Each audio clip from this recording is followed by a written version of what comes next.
Bienvenue dans le royaume intérieur, je suis Julie Deka. Alors, toujours en train de lire notre livre « Ta foi et ta fortune », le chapitre 3.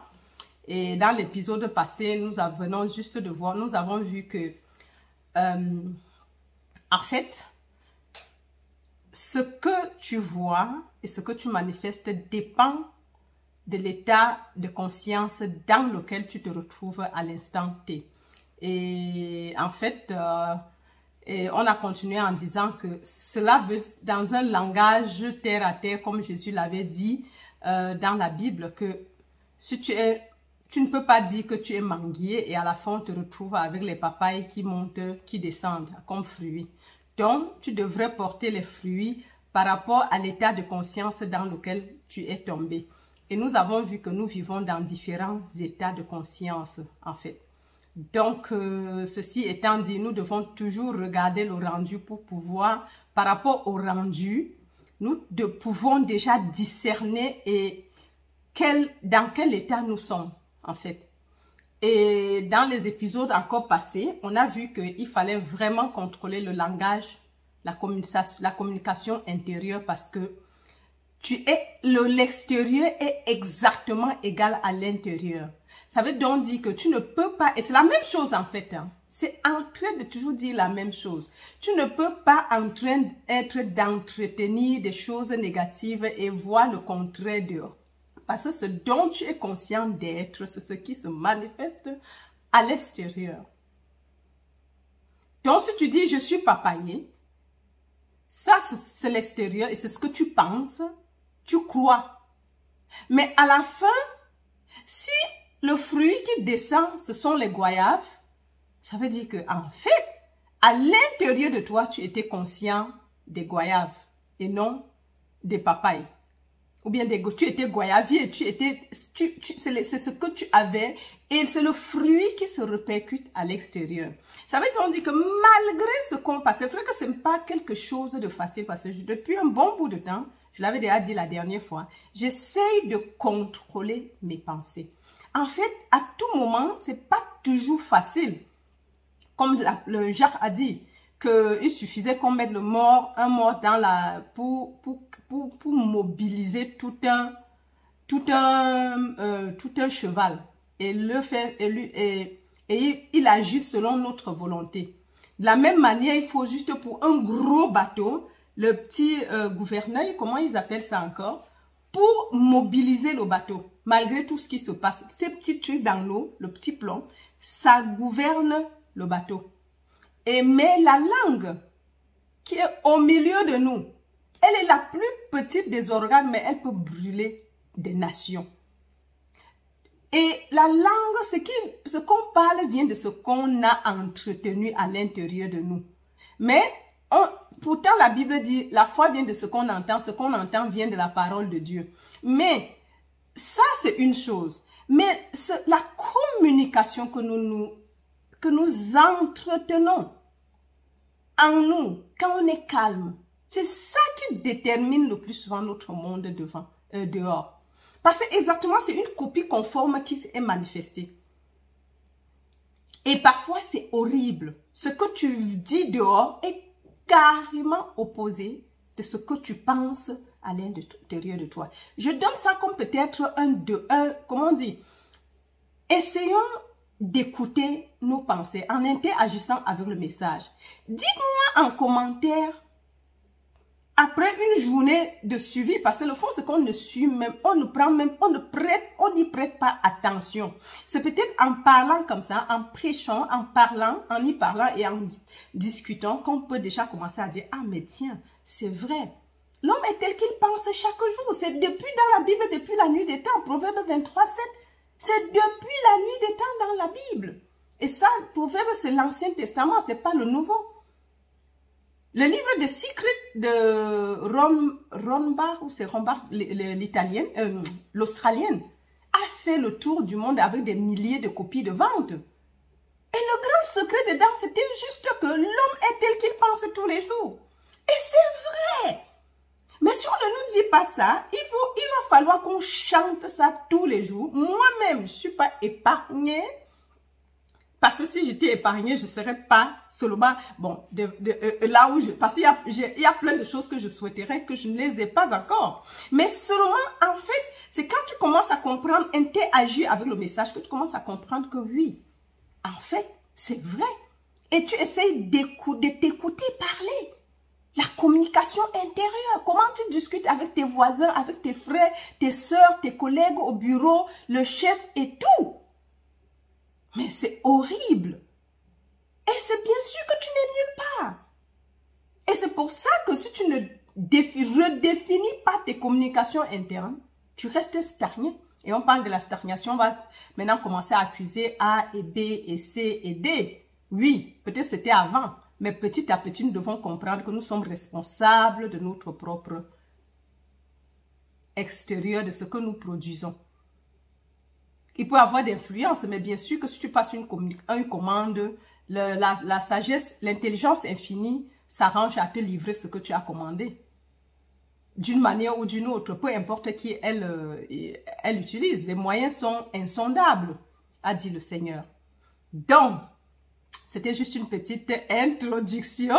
Alors, si tu me regardes pour la première fois et que tu n'es pas encore abonné, fais-le dès maintenant et surtout n'oublie pas d'activer la cloche de notification afin d'être avisé automatiquement lors des prochaines publications.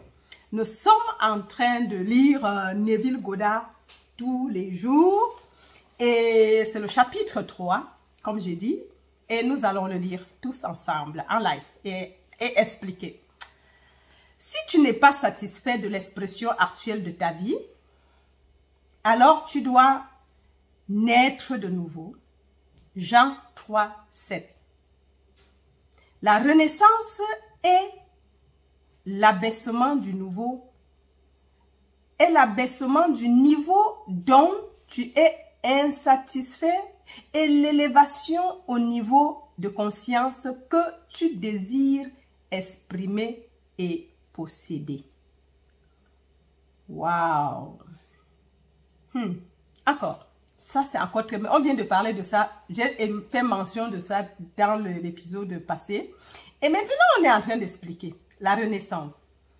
Si tu n'es pas satisfait de l'expression actuelle de ta vie, alors tu dois naître de nouveau.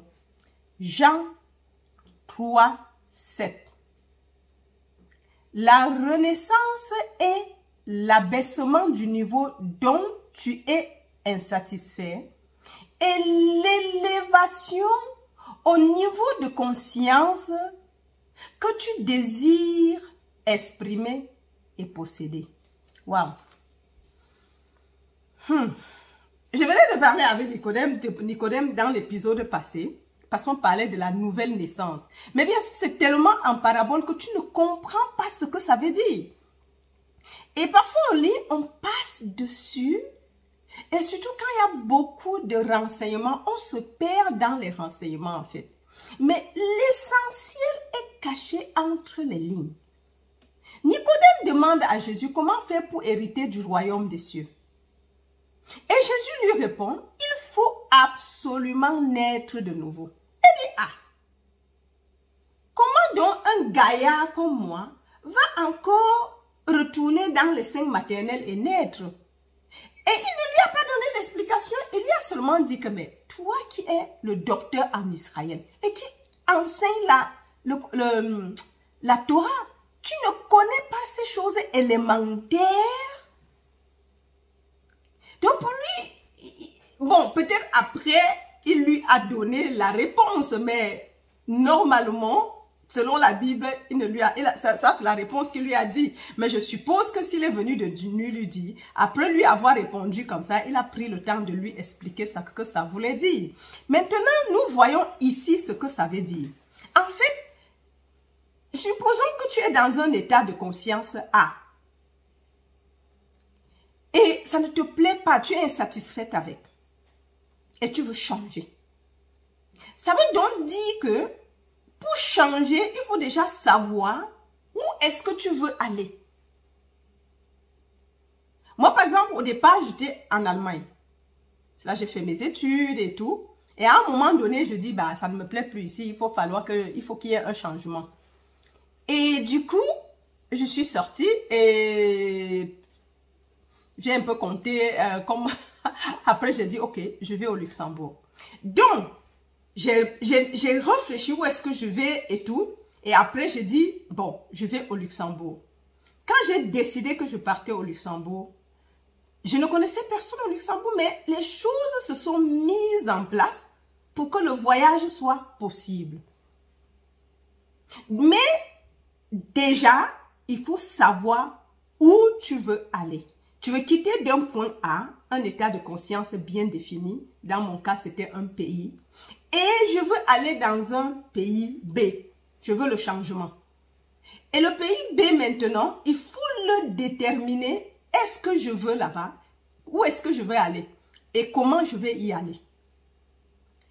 Et en ce moment, tu localises le second pays que tu veux occuper. C'est ça, ils sont des états de conscience, mais c'est comme ça que ça fonctionne aussi.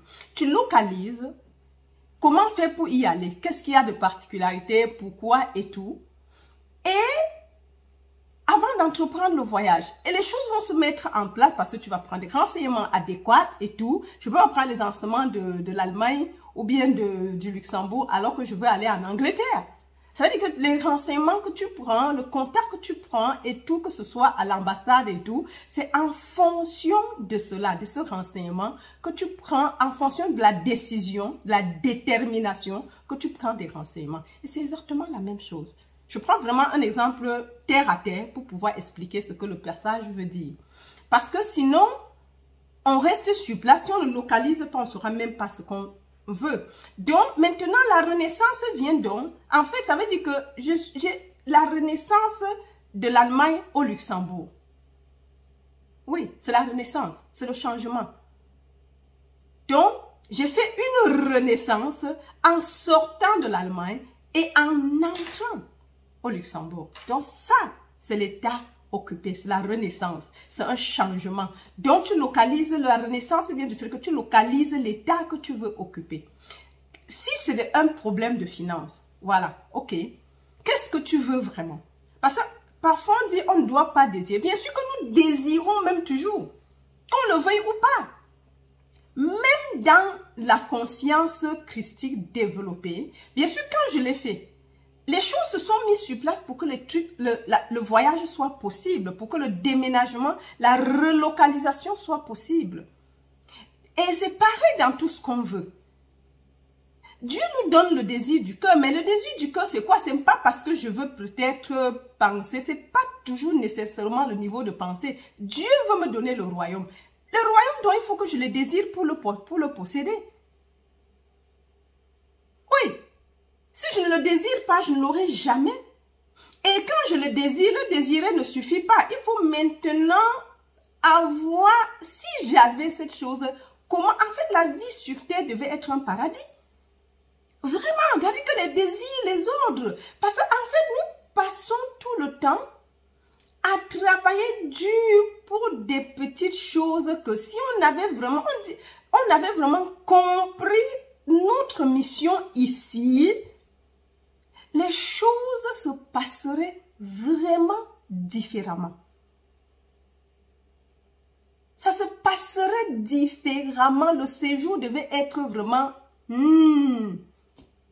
Mais finalement, on a commencé à transporter et les maladies, et tout ceci, les incompréhensions. Déjà, si tu ne connais pas qui tu es, tu ne peux même pas savoir comment se comporter. Donc, le royaume des cieux est à l'intérieur de nous. C'est le même message aujourd'hui qu'on prête, et c'est le message que Jésus a prêché pour sortir des milliers. À l'époque, il fallait faire des longues études, on parlait des docteurs de la loi pour Nicodème. Aujourd'hui, c'est pareil. Il faut faire le doctorat en théologie, pouvoir étudier, avoir des diplômes, des docteurs et tout, des titres, pour enfin vouloir comprendre Dieu. Mais c'est fou. C'est vraiment fou. Jésus est venu, on a dit, mais toi et tes gens qui sont des illettrés. Mais il a dit, mais Père, merci parce que tu as caché ces choses aux yeux des sages et que tu l'as dévoilé et révélé aux enfants. Avant besoin pour comprendre qui nous sommes des doctorats. Parce que comprendre qui est Dieu, c'est comprendre qui nous sommes. Nous sommes un. Est-ce qu'on a vraiment besoin? Vous voyez que en fait, c'est des états, c'est des choses, c'est le conditionnement. Et on prend ces choses comme si c'était, je sais pas, mais comme si c'était des gros, je sais pas ce que je veux dire là, alors que c'est des trucs terre à terre.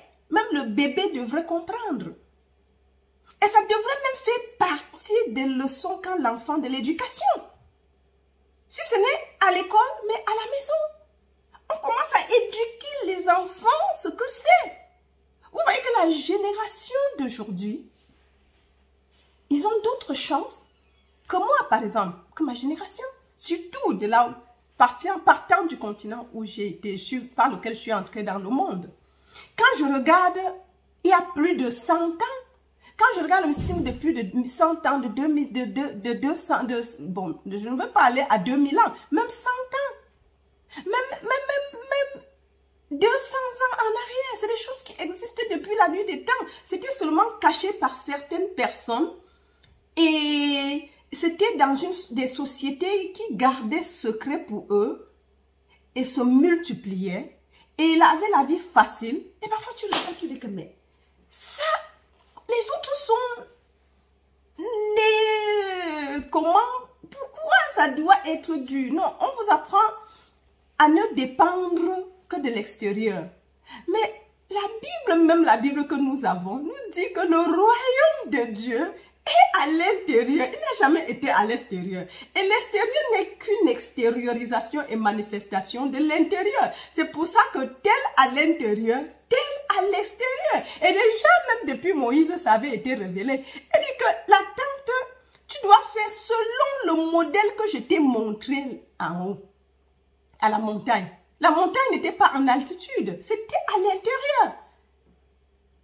Il devait faire la maison, la tente d'assignation, l'arche, non pas l'arche, la tente d'assignation, exactement selon le modèle qu'il lui avait montré. Pour dire, en fait, je crois que c'est une façon cachée de nous dire que ce que nous avons conçu à l'intérieur, c'est ce qui se manifeste à l'extérieur comme notre vie. Quelle grâce! Quelle grâce de pouvoir comprendre cette révélation. Ça nous élimine beaucoup de choses. Ça ne veut pas dire qu'on ne doit pas travailler, mais bien tout au contraire. C'est pour ça que Isaac pouvait être béni. On dit en une année, il a cultivé des choses et il a eu 400% de la récolte. Il est venu, quand il habitait là où il y avait, pas Melchizedek, mais plutôt, le nom m'échappe. Isaac a habité avec eux. Et il a commencé tout petit, il faisait que grandir, se multiplier. Et pour finir, les rois tout autour sont venus lui dire, ah, on voit que tu es trop béni. Mais on a commencé à signer des alliances avec lui. Que si jamais tu es vraiment béni, mais ne nous cherche pas les problèmes. Ils ont commencé à signer des accords avec lui. Parce qu'il avait le secret. Jacob, c'était pareil. Quand il allait chez son beau-père, on a changé presque 13 fois son salaire. À la fin, il a eu, c'était le secret, c'était exactement encore ça. Il a dit, il a changé jusqu'à le jour où il a dit, le dernier salaire qu'il a pris pour partir, c'était les vaches mouchetées oui, mouchetées et tachetées. Or, il dit, trie de toutes tes vaches, tout ce qui est moucheté et tacheté, tu gardes. Mais donne-moi les simples vaches. Et après, maintenant, tout ce qui sera tacheté et tacheté et moucheté, ou c'est quoi, sera mon salaire. Ah, la banque a dit, ok. Dans sa petite pensée, il pensait que bon, je t'ai eu encore. Et on te dit que Jacob, au moment où les animaux entraient et les brebis entraient en chaleur, il a fait là où il buvait, il a peint des trucs en moucheté et en tacheté. Ça veut dire qu'il était dans un autre état de conscience, bien qu'il avait des vaches marron, couleur uniforme, blanc, rouge, noir. il s'est représenté des vaches mouchetées et tachetées et il a construit tout autour. Les plantes et les arbres étaient peints en mouchetés et tachetés. C'est-à-dire que le gars vivait dans un autre monde. Il était dans un autre... C'est exactement la même méthode. Si cela arrivait, Neville a dit qu'il était aux États-Unis. Mais il devait dormir à la Barbade. Et le matin, quand il se levait, devait faire comme s'il était à la Barbade. Et c'était le plus difficile. C'était pareil pour Jacob. Jacob, bien qu'il y ait tout la fauve, les animaux, les brebis, les vaches et tout ce qu'il avait comme bétail, couleur unique, il devait se repérer ces choses. Or, de l'autre côté, même Laban, ne connaissant pas la science, ne savait pas que même une vache marron avec une femelle marron, s'ils sont hybrides, peuvent aussi donner des tachetés et des mouchetés. Il ne connaissait pas sa science. Mais Jacob l'a su, il a compris. Le secret, il a visualisé. On dit qu'à la fin, il n'avait que des vaches mouchetées, le bétail moucheté et tacheté. Et quand il était déjà très grand, il est parti. Et même pour partir, il n'a pas dit au revoir à la banque parce qu'il risquait encore de changer son salaire. Donc, juste pour dire que, en fait, c'est des choses que nous devons comprendre qui devraient nous aider dans notre vie de tous les jours. Si tu es béni, bénis-moi. Oui, si tu te sens béni, il y a un lien PayPal. Tu peux bénir. Vous voulez qu'on paye, qu'on laisse ça en vente et on organise un séminaire pour le dire? Non. Là, tu vas payer 300, 400 € pour venir écouter. Écoute, mais si tu es béni, bénis la source. C'est tout. Pense à moi. Si tu le veux. Rien n'est forcé. Dieu me nourrit de toutes les façons. Ah oui. Et c'est ça des conférences qu'on paye cher pour aller apprendre ailleurs. Non, c'est là le secret. Et nos vies devraient changer cette année. Parce que si tu as faim, tu ne vas pas passer à comment inventer les choses, améliorer tout autour de toi. Or, on est toujours dans cette circonstance, dans la situation où on est en manque et on lutte pour survivre, ce qui fait qu'on n'a même pas le temps de réfléchir comment nous développer, comment améliorer l'état actuel. C'est ça le problème. C'est pour ça que quand on parle de l'environnement, les gens ne peuvent pas comprendre parce qu'ils n'arrivent pas à comprendre comment. Même le surchauffement climatique, c'est parce qu'on utilise des choses et les gens luttent pour seulement la survie. Mais si la vie devenait facile et qu'on savait que c'était plus facile de manger, de vivre, de s'habiller et que Dieu pourvoyait à tous nos besoins d'une manière ou d'une autre et que nous étions nous-mêmes comment dire, responsables de ce que nous traversons, bien sûr que on changerait, on ne prendrait pas le changement lointain et on prendrait le temps pour améliorer les conditions de vie pour tout le monde. Ah oui, vous voyez Jacob, il est juste un berger, mais il a appliqué une méthode scientifique. De l'époque, les gens n'ont pas connu. Aujourd'hui, dans les églises, les gens ne se posent pas la question que, mais dans les épisodes passés, on a parlé de Dieu qui révélait le secret du roi Nebuchadnezzar. Et Daniel devrait lui interpréter le rêve qu'il avait fait. Lui dit, il ne connaît pas son rêve. Il a rêvé, il a vu des choses, mais il a oublié. Il faut que les sages lui disent. Et mais Dieu qui connaît toutes choses peut te révéler ce que tu veux. Et bien sûr, il lui a dit que voilà ce que le roi a eu dans sa couche. Ah oui. Mais on ne pense pas à ces choses. On est tellement préoccupé par qu'est-ce que je veux manger demain. Demain sera de comment et tout. Les enfants vont faire comment pour aller à l'école. Surtout là où je viens. Les enfants, parfois, ils n'ont même pas mangé. Ici, le système est nivelé. Mais là, ce n'est pas le cas. Et vous voyez, c'est des choses qui se passent. L'enfant, dans cet état de conscience, se perd. Pendant que de l'autre côté, il se perd dans l'abondance, non aussi. Parce que tant que ce n'est pas lui qui a cherché, il se perd aussi. Et avec le temps, on ne valorise pas ce qu'on a en l'instant T.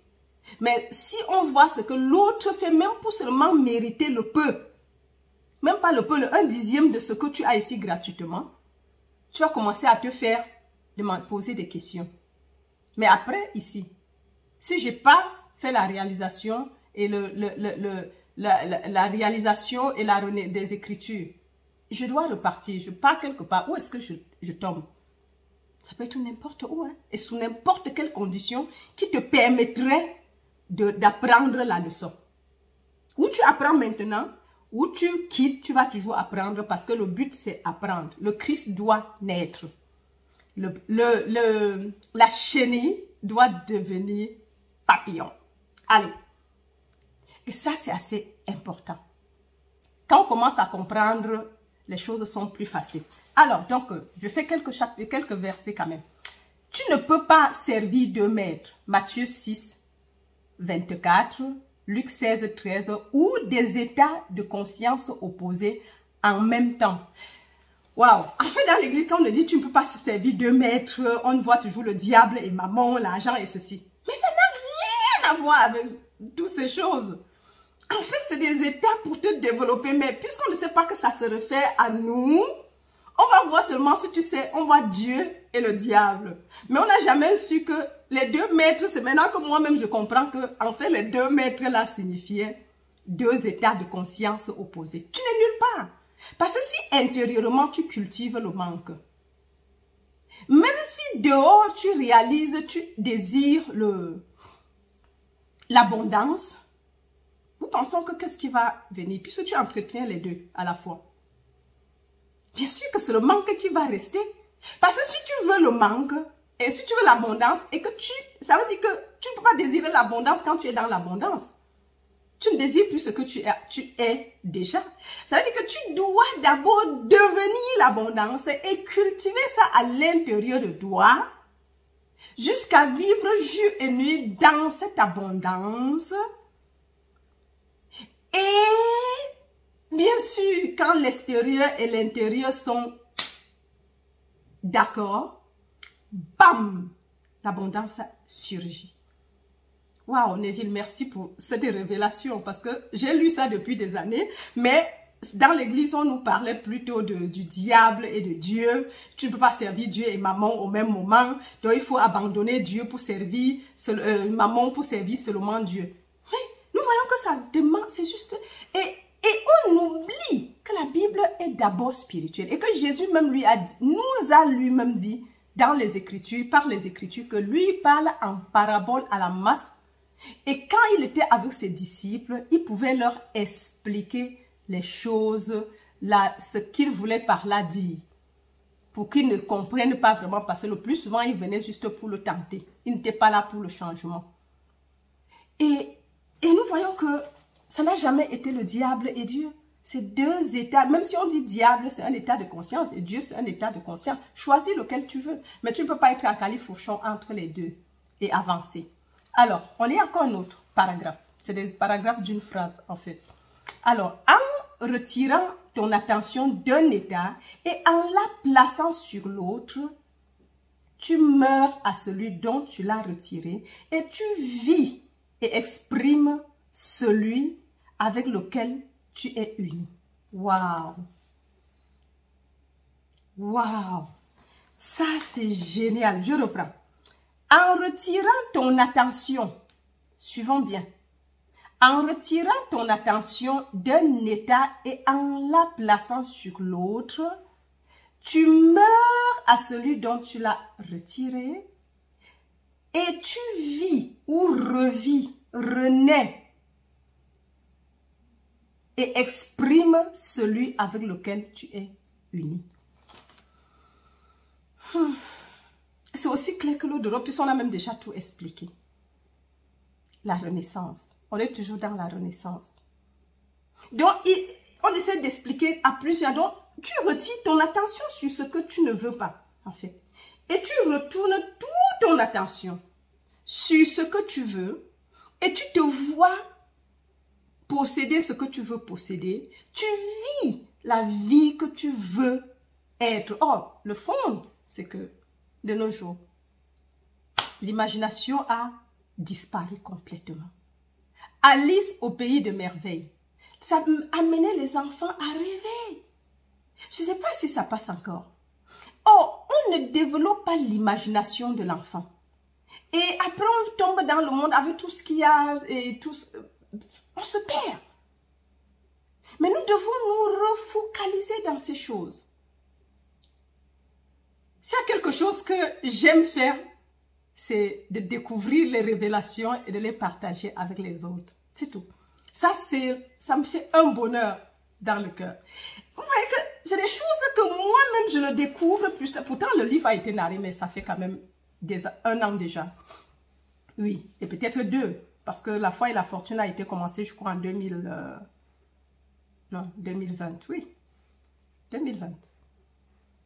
Avec 27 chapitres, et c'était peut-être, oui, pas tous les week-ends, pas toutes les semaines en même temps. Donc, nous voyons que nous devons essayer de ne pas servir de maître. En fait, focaliser, identifier déjà où nous sommes. Ça, c'est important. Maintenant, après avoir identifié où nous sommes, où est-ce que nous voulons aller? Et maintenant, si ce que nous voulons aller à un endroit, retirons-nous, cessons d'être conscients de ceci et focalisons notre attention sur ce que nous voulons être et posséder. Et commence à être cet état. Maintenant, bien que tu sois encore physiquement ici, dans cet autre état, mais essaye par la méditation à te retrouver là-bas et ton discours intérieur devrait être équivalent à où est-ce que tu veux être. D'où, même comme tu es à New York, dès que tu sors d'ici Adi Abdullah, commence à marcher comme si tu marchais dans les rues de la Barbade. Vous voyez ce tunique éthiopien qui, dans les années 50, a migré aux États-Unis juste pour enseigner les gens. Et on dit, sa compagnie, bien qu'il était noir comme une pique, a dit Neville, avec son turban. Mais il était escorté tout le temps où il allait, partout où il allait, donner les enseignements, où on l'invitait et tout. C'était le coaching en fait, à l'époque. Donc, il était toujours escorté et il marchait avec des grands. Il avait ce secret que les autres voulaient connaître. Waouh! C'est merveilleux, mes amis. Je suis tellement bénie, bénie, bénie, bénie. Moi, je voulais juste aider les autres, mais je suis encore plus que bénie, en fait. Donc, voilà.